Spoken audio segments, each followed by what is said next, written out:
저는 우리 여러분들과 3주를 거쳐서 테마 시리즈 설교를 준비하고자 합니다.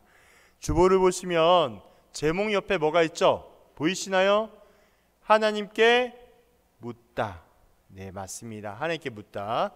우리가 이 중요한 순간에 사실에 하나님께 물음으로 인하여 우리의 물음표 같은 신앙생활이 느낌표와 같은 확신으로 바뀌어지기를 소망합니다. 특별히 정선 선교를 준비하면서 왜 하나님께서 우리 공동체에게 이러한 은혜와 또 이러한 인도하심을 주시는지를 함께 또 나누면서 주님의 사랑과 은혜를 경험하기를 소망합니다. 오늘의 제목은 왜 선교인가? 왜 선교인가? 라는 제목으로 함께 은혜를 나누고자 하는데요. 들어가면을 살펴보면서 또 함께 나누도록 하겠습니다. 신약성경의 마태복음은 신약의 첫 번째 성경으로서 구약의 성취와 새 언약의 도래를 분명히 제시합니다. 구약 성경에 나와 있는 언약의 성취와 새 언약이 다가오고 있음을 설명하고 있습니다. 이러한 성격은 초대교회 성도들이 매우 오랫동안 유대교회에서 그들의 삶의 뿌리를 내리고 있었던 사실과 아주 긴밀하고 밀접한 관계를 가지고 있죠. 그들은 새 언약의 그림자인 율법에 또한 율법과 전통에 매우 익숙해 있었습니다. 그래서 율법에 대해서 굉장히 익숙하고 또한 거기에 굉장히 매여 있는 그들을 바라보게 되죠. 그래서 마태복음은 더욱 자세하게 답변해 드리고 있는 것이죠. 제가 왜 이렇게 대략적인 설명을 하게 될까요? 우리가 본문을 살펴보고자 할 때 그 성경권의 전체적인 이미지, 특징 이런 것들을 살펴보고 또 장에 대한 이해가 필요하기 때문에 그렇죠. 자, 그래서 마태복음은요, 구약의 인용, 강한 유대적인 색채, 그리고 예수와 유대교 지도자 간의 대립, 그리고 율법과 정통에 대한 예수의 해석 등 이러한 내용들을 주로 담고 있습니다. 한마디로 마태복음은 뭘까요? 마태복음은 구약과 신약의 다리의 역할을 하면서 초대교회 개종자들의 교육과 교회 지도자들이 훈련을 위하여 필수적으로 사용되었으며 더 나아가 제자도에 대한 광범위한 윤리적인 가르침을 담고 있어서 오늘날에도 매우 중요한 성경이 바로 마태복음이라는 거예요.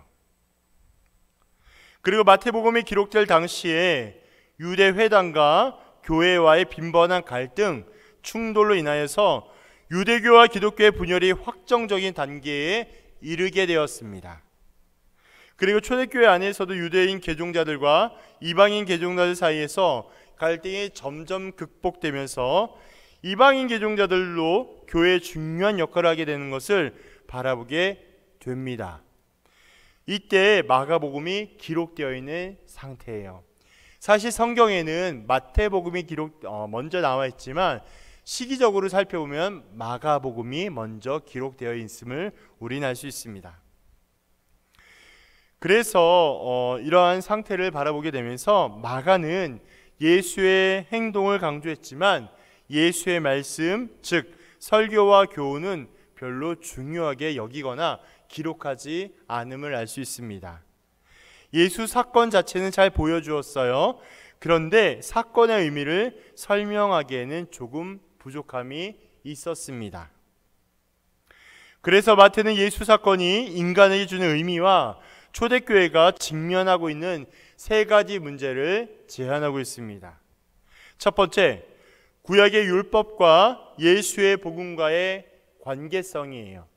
구약의 율법과 예수의 복음과의 관계성을 담고 있고요. 또한 두 번째는 이방인 출신 개종자와 유대인 출신 개종자 사이에서 율법과 믿음의 조화를 어떻게 이룰 것인가에 대한 문제를 담고 있습니다. 그리고 세 번째는 구약은 율법의 기준이 되지만 새 시대를 주장하고 있는 교회의 행동 기준은 무엇인가라는 그러한 문제를 담고 있습니다. 그러므로 마태복음은 구약과 신약, 유대교와 기독교, 옛 법과 새 법의 관계성과 차이를 잘 설명해주고 있는 성경이라 할 수 있습니다.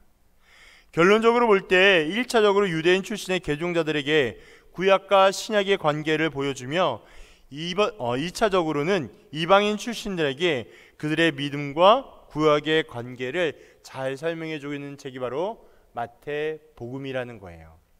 이만큼 마태복음은 우리에게 너무나 중요한 의미를 다루고 있고, 또한 당시의 갈등과 충돌을 통해서 우리의 삶에 어떻게 적용할지를 생각해 볼 수 있는 성경이라 할 수 있겠습니다.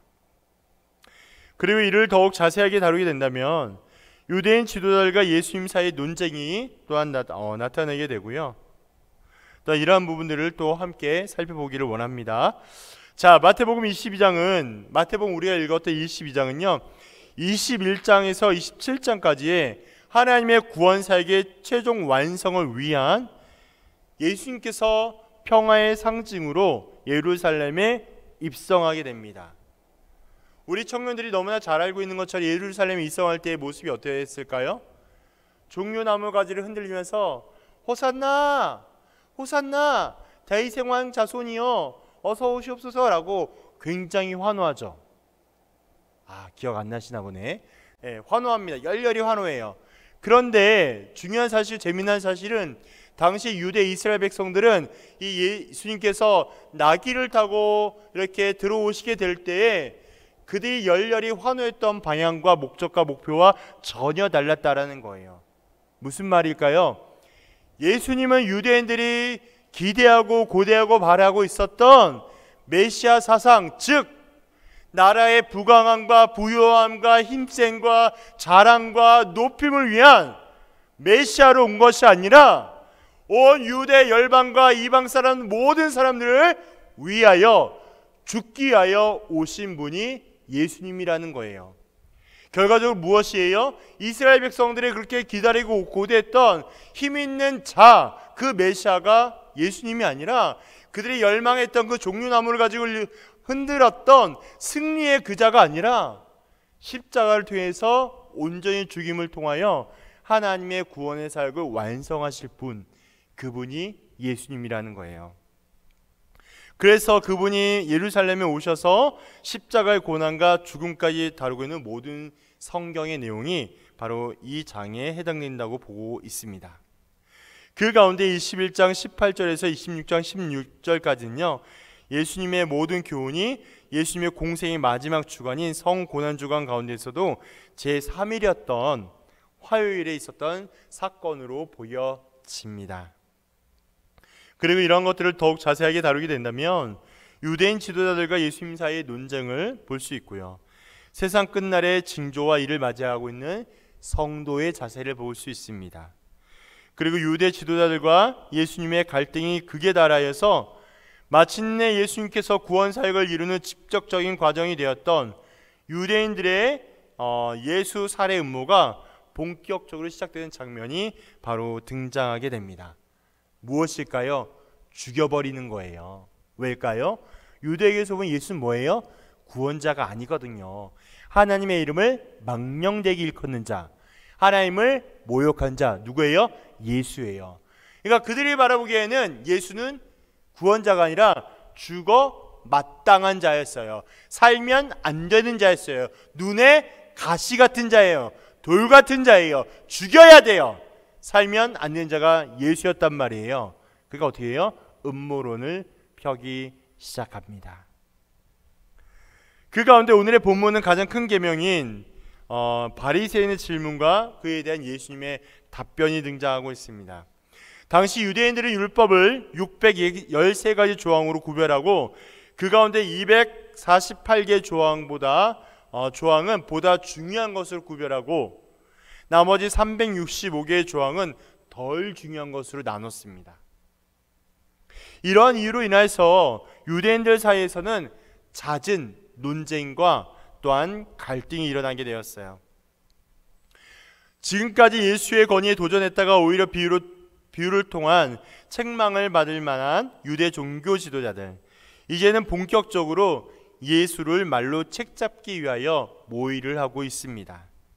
말로 책잡기 위한 시도는 이전에도 있었지만 예수를 당해낼 수가 없음을 안 그들은 또 다른 괴락을 꾸미며 서로 다른 자신들의 교리적 정치적 입장이 갖는 대립되는 요소들로 그물을 만들어 버리게 돼요. 우리가 오늘 읽진 않았지만 전에 내용을 보면 사두개인들이 그러한 역할을 또 감당하게 됐고, 지금은 바리새인들에 대한 내용을 담고 있습니다. 그래서 이렇게 도저히 빠져나갈 수 없게 만들며 결국 이러한 모습들은 자신들의 함정에 빠져들고 마는 어리석음의 극치를 보여주게 합니다. 바리새인과 헤롯 당원들이 연합하여서 유대인의 정치, 종교 문제와 맞물려 가장 민감한 문제인 납세의 문제를 들고 나오고요. 사두개인들이 바리새파를 의식하면서 신학적인 문제 뭘까요? 부활 논쟁을 하는 것을 우리는 보게 합니다. 참고적으로 사두개인은 부활을 인정할까요, 안 할까요? 감사합니다. 부활을 인정하지 않아요. 그럼 참고적으로 바리새인은 부활을 인정할까요, 안 할까요?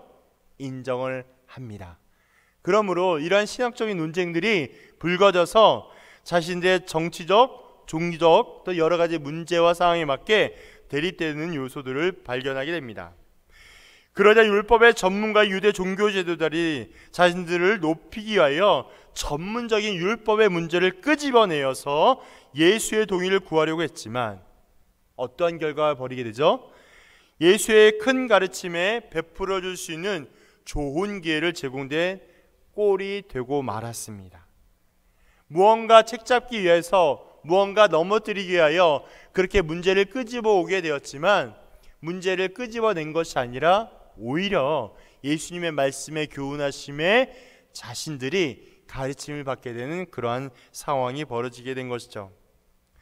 이러한 모습 또한 자신들의 무지함과 어리석음이 얼마나 무가치한 일인가를 명백하게 드러낸 사건이라고 볼 수 있습니다. 이제 바리새인들은 예수님께서 사두개인들로 대답할 수 없게 하셨다는 말을 들었고 그 가운데 일부는 그 자리에서 목격했을 것입니다. 사두개인들은 벙어리가 되어 물러갔을 것이에요. 바리새인으로서는 예수께서 사두개인들에게 패하지 않는 것이 일단은 안심이었어요. 헤롯 당원들과 사두개인들이 예수님께 물었던 것은 유대의 전통에서 벗어나 자신들의 입장을 합리화시켰던 이론들이었을 것입니다. 그래서 예수를 시험하였기 때문에 그 반대편에 있었던 모든 면에서 정통성이 있었다고 믿었던 바리새파도 잘못하면 넘어진다라는 문제를 안고 있었던 거예요. 이제 자기들이 예수를 넘어뜨려서 정통성은 더 확고해지고 예수를 신임하게 되지만 율법을 모르는 무식한 백성들로부터 예수를 분리시켜 처리하기가 매우 쉬워졌습니다. 그 가운데 누가 등장할까요? 한 율법사인 서기관이 등장합니다. 이런 자는 율법을 해석하는데 가장 권위 있고 전문가로 불려지는 자입니다. 그런데 마가는 마태와 다르게 율법사에 개인적인 호기심이 작용했으며 그래서 율법사의 깨끗한 마음을 마가복음을 통하여 언급하고 있는 사실을 볼 수 있죠. 또한 예수께서 이 율법사를 칭찬하신 것으로 기록되어지고 있습니다. 이러한 성경의 기록은 약간의 모순으로 보여지고 있지만 이건 모순이 되는 것이 아니라 기록의 관점에 차이가 있을 뿐이라는 거예요. 아마도 율법사는 예수를 음해하기 위하여서 바리새파의 계획에 따라 파견된 것으로 보여집니다. 이것을 기록하면서 마태는 바리새파의 전체적인 분위기에 초점을 맞추었고 마가는 율법사 개인 마음의 상태에 초점을 맞추는 것으로 보게 됩니다. 참고로 각 줄을 달아놨으니까 살펴보면서 이해를 하면 되겠습니다. 자, 가장 중요한 질문이 나오게 되죠. 그 다음에 내용을 보니까 이런 질문이 나오는데요. 선생님, 36절에 해당되는 겁니다. 선생님, 율법 가운데 어느 계명이 가장 큰 계명입니까? 혹은 선생님, 어느 계명이 가장 중요한 계명이 됩니까? 이 질문은 당시 랍비 세계, 랍비는 요즘 말로 바꾸면 선생님을 상징합니다. 이 질문은 당시 율법의 선생님 세계에서 가장 중요한 이슈가 되었던 문제였던 것이죠. 아까도 말씀드렸던 것처럼 당시의 율법은 모두 613가지로 구별되었고, 그 중에 중요하다고 여기는 248개와 덜 중요하다고 여겨지는 365개로 서로 나누어져서 구별하고 있었기 때문인 것이죠. 근데 굳이 이렇게 구별한 의도가 있습니다. 왜 이랬을까요? 그것은 율법의 613가지 모두 지키는 것이 불가능하다라고 여겨졌기 때문에 당시의 율법을 다루고 있는 자들이 이렇게 율법을 자신들의 임의로 구별하고 나누어 지킬 것을 계속하여 권면했던 것이죠. 사실 이 자체가 말이 되지 않습니다. 왜 그럴까요? 하나님의 말씀인 율법을 인간의 지식과 지혜로 구별해서 나눈다는 것 자체가 말이 되는 일인가요? 아니죠. 말이 되지 않는 일들이 벌어지게 만 것이죠. 그것은 율법의 출발과 기준은 오직 하나님의 말씀, 하나님의 계시에 근거하고 있는데, 인간이 하나님의 말씀을 온전히 지키지 못하기 때문에, 지킬 수 없기 때문에 중요한 것과 중요하지 못하는 것을 구별한다는 것이 말이 되지 않기 때문에 그렇습니다. 이런 마음과 태도는 하나님께서 백성들에게 말씀하시고자 명령하실 때 내가 들어보고, 그 말씀과 계명을 내가 들어보고 이건 내가 지킬 수 있는 것, 내가 행동할 수 있는 것, 이렇게 나눈 것과 이것은 내가 지킬 수 없는 것, 이건 내가 좀 부담스러운 것, 나눈 것과 똑같은 행동입니다. 무슨 말일까요?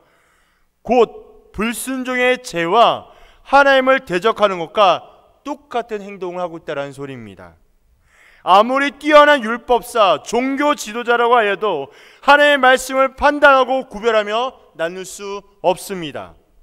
우주 만물을 지으시고 운행하시며 섭리하시는 하나님의 권위와 능력을 뛰어넘을 수 없다는 이야기입니다. 그것은 명백한 죄예요. 더군다나 그들이 예수께 찾아가서 예수를 시험하고자 하여 묻는 의도는 더 이상 그들의 행동이 온전하지 못하고 있음을 선명하게 드러내어 주고 있습니다. 그러므로 당시 랍비들 사이에서 많이 논란이 되고 있었던 상황 가운데 이런 말도 안 되는 질문의 배경이 등장하고 있다라는 거예요. 결국 오늘 제가 여러분들에게 말씀드리고자 하는 포인트와 맥락은 뭘까요? 죄가 가득했다입니다. 이렇게 율법을 잘 알고, 이렇게 말씀을 잘 알고, 이렇게 모든 조항을 잘 알고 있다 할지라도 죄가 가득했다는 사실을 먼저 지금 이야기하고 있는 것이죠. 이러한 사실을 통해서 우리는 끊임없이 우리의 연약함과 우리의 못남, 우리의 부족함들을 바라보며 점검할 수 있어야 하겠습니다. 그러면 오늘의 본문을 통해서 우리는 무엇을 또 어떻게 깨달으며 점검할 수 있겠습니까? 오늘 특별히 우리가 정선 선교에 대한 마음을 갖고 또 말씀을 묵상하며 발견하게 될 때, 선교의 첫째는 내가 죄인 되었다는 사실을 인정함과 동시에 하나님께 집중하는 것부터 시작됩니다. 다시 한번요. 선교의 첫째는 내가 죄인 되었다는 사실을 인정함과 동시에 하나님께 집중하는 것부터 시작합니다. 우리는 왜 선교인가라는 질문에 대하여 합당한 답변이 절대적으로 필요합니다. 이런 말들이 우리 청년들에게 또 얼마나 공감이 되는지 모르겠습니다만은, 청년 사역의 청년 세대에서 가장 두드러진 특징 중 하나가 뭐냐면, 무언가 믿음으로 선포하고 권면하고 말할 때 한 번에 yes 하지 않아요. 자신들이 그 내용을 듣고 공감이 되어서 이해가 되어질 때에 그때 행동으로 옮긴다라는 큰 특징들이 있습니다. 물론 그 자체가 나쁘다고 하진 않아요. 그러나 때로는 하나님의 말씀을 우리가 대하고 접하고 성령의 은혜를 기대하게 될 때에 매 순간마다 그렇게 행동하기가 어렵다라는 것입니다. 그래서 우리는 끊임없이 우리가 하나님 앞에, 우리가 성령의 은혜와 지혜 앞에 늘 부족하고 연약하고 죄인이란 사실을 잊지 말아야 합니다. 그래서 절대적인 답변이 없이는 도무지 해결되지 않는 그 물음 앞에 매번마다 넘어지고 포기하며 도망가는 나약한 나를 발견하여서 우리는 그러한 질문 앞에 합당하고 절대적인 답이 필요합니다. 그래서 그 답은 어디에 있냐? 바로 성경에 있죠. 하나님은 성경 여러 부분을 통하여 우리에게 말씀과 계시하고 계십니다. 그것은 선교는 우리의 의지와 선택이 아니라 선교는 하나님께서 직접 준비하시고 인도하고 완성한다는 것에 있습니다. 그렇기 때문에 선교를 감당하는 일도 내가 하는 것이 아니라는 결론으로 도출할 수 있습니다. 여러분들이 보여지고 들려지고 나타나는 모든 사역과 섬김과 봉사와 선교와 전도의 모든 일들도 여러분의 일이 아니라 하나님의 일이라는 사실을 기억해야 한다는 것이죠. 내가 하는 일이 아니기 때문에 오직 하나님께서 하시는 일이기 때문에 우리가 할 수 있는 것, 내가 할 수 있는 것은 그저 주어진 일상을 감사히 여기며 성실히 감당하다 보면 하나님의 높고 깊은 은혜를 경험하게 합니다. 오늘의 본문에서 다루는 것처럼 당시의 율법의 가장 전문이며 권위 있고 인정받는 그룹이다 할지라도 그들의 행악한 의도와 마음은 결코 하나님의 거룩과 경건함을 따라갈 수도 없으며 함께 할 수가 없습니다. 이미 하나님께서 주신 모든 말씀을 지극히 개인적이고 주관적인 자신의 지식과 경험, 세상적으로 얻은 자신의 지식으로 인하여 하나님의 절대적인 진리의 말씀을 분별하며 판단하는 것 그 자체가 하나님 앞에 큰 죄악이기 때문에 그렇습니다.